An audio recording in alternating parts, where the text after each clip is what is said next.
میں کہا کرتا ہوں کہ یہ بچوں کی تربیت جو ہے ڈرائیونگ سے بھی زیادہ احتیاط کی ضرورت ہے. ایک آدمی ڈرائیونگ کرتا ہو تو کتنا محتاط رہتا ہے, کہیں ایکسیڈنٹ نہ ہو جائے, ساری چیزیں. تو ایسے گویا 24 گھنٹے اولاد کی تربیت کے معاملے میں آدمی کو کیا رہنا پڑتا ہے, چوکنا. تب آپ اپنے اولاد کو کچھ بنا سکتے ہیں. ہم کو تو کرنا کچھ نہیں اور امید یوں رکھتے ہیں کہ ہمارا بیٹا جو ہے بڑا اللہ والا بن جائے, بڑا علامہ بن جائے, بڑا اپنے وقت کا جو ہے بزرگ بن جائے, لوگ علم کے اندر اس کی طرف رجوع کریں. یہ تو این خیال استو محال استو جنوں, خواہشی تمناؤں سے کچھ ہوتا نہیں. آپ کو قربانی دینی پڑے گی. میں مثال دیا کرتا ہوں کہ دیہات میں رہنے والی عورتیں بھینسیں پالتی ہیں نا.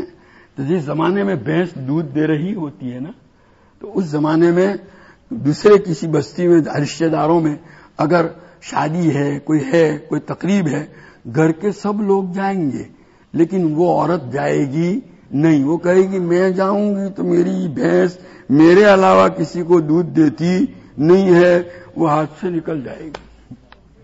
وہ عورت اپنے بھینس کے لیے ساری قربانی دیتی ہے اور ہم اپنی اولاد کے لیے ذرا برابر بھی قربانی دینے کے لیے تیار نہیں. آج حال یہ ہو گیا, صبح کو باپ جب گھر سے نکلتا ہے تو بیٹا بستر میں سویا ہوا ہوتا ہے, اور جب شام کو باپ گھر واپس آتا ہے تو بیٹا بستر میں سو چکا ہوتا ہے.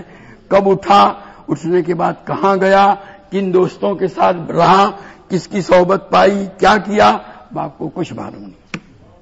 اب اس اولاد کے متعلق آپ کیا امیدیں قائم کر سکتے ہیں؟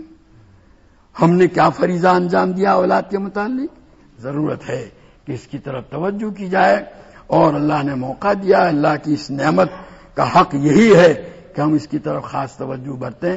اللہ ہم سب کو اس کی توفیق اور سعادت عطا فرمائے.